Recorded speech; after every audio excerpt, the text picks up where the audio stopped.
So this video is for the people who still are questioning God's character. So this is quite a lengthy read, but I'm going to read it to you anyway. So this is in the book of Nehemiah. I've probably said that so wrong. Instead of like finding out how to pronounce words before saying it, in front of everybody, I just wing it and then look stupid. But anyway, so this is in chapter 9. So basically this happens after Babylon, and it's all about the rebuilding. And in this chapter they are like confessing their sins and everything, and they all say this. And I'm going to read it from chapter 15, but it just highlights the amount of, not chapter 15, from verse 15. What it does, it just highlights the amount of times that God has bailed people out, even though they've continually to sin and disobey. But yeah, like God's just so merciful. It's just beautiful when you read it. And basically, I want you to just read it and or listen to it and just meditate on it and just think about how beautiful God is, how He forgives us so many times. But anyway, so I said this is from verse 15. You gave them bread from heaven for their hunger, and brought them water out of the rock of their thirst, and told them to go in to possess the land which you had sworn to give them. But they and our fathers acted proudly, hardened their necks, and did not heed your commandments. They refused to obey, and they were not mindful of your wonders that you did among them. But they hardened their necks, and in their rebellion they appointed a leader to return to their bondage. But you are God, ready to pardon, gracious and merciful, slow to anger, abundant in kindness, and did not forsake them.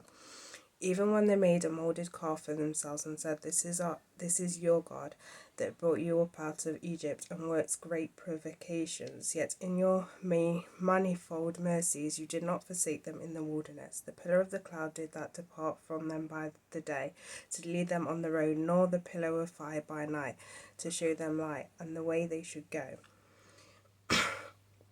You also gave your good spirit to instruct them, and did not withhold your manna from their mouth, and gave them water for their thirst. 40 years you sustained them in the wilderness. They lacked nothing, their clothes did not wear out, and their feet did not swell.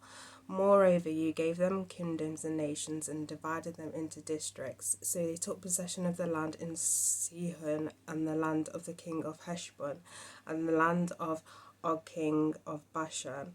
You also multiplied their children as the stars of heaven, and brought them into the land which you had told their fathers to go in and possess. So people went in and possessed the land. You subdued before them the inhabitants of the land, the Canaanites, and gave them into their hands with their kings and the people of the land, that they might do with them as they wished. And they took strong cities and a rich land, and possessed houses full of all goods, cisterns already dug, vineyards, olive groves, and fruit trees in abundance. So they ate and were filled, and grew fat, and delighted themselves in your great goodness.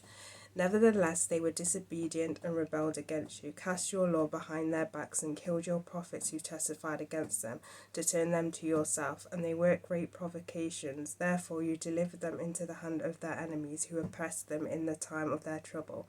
When they cried to you, you heard from heaven, and according to your abundant mercies, you gave them deliverers who saved them from the hand of the enemies. But after they had rest, they again did evil before you. Therefore you left them in the hand of their enemies, so that they had dominion over them. Yet when they returned and cried out to you, you heard from heaven, and many times you delivered them according to your mercies, and testified against them, that you might bring them back to your law. Yet they acted proudly, and did not heed your commandments, but sinned against the judgment, which if a man does, he shall live by them. And they shrugged their shoulders, stiffened their necks, and would not hear.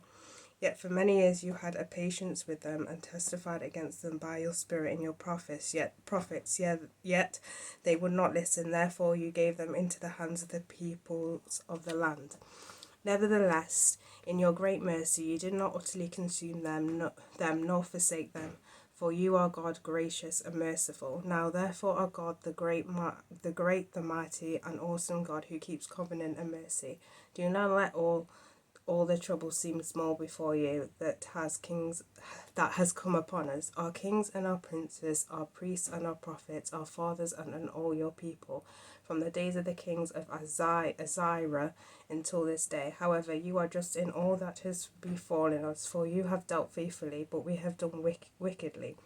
Neither our kings, nor our princes, our priests, nor our fathers have kept your law, nor heeded your commandments and your testimonies with which you testified against them.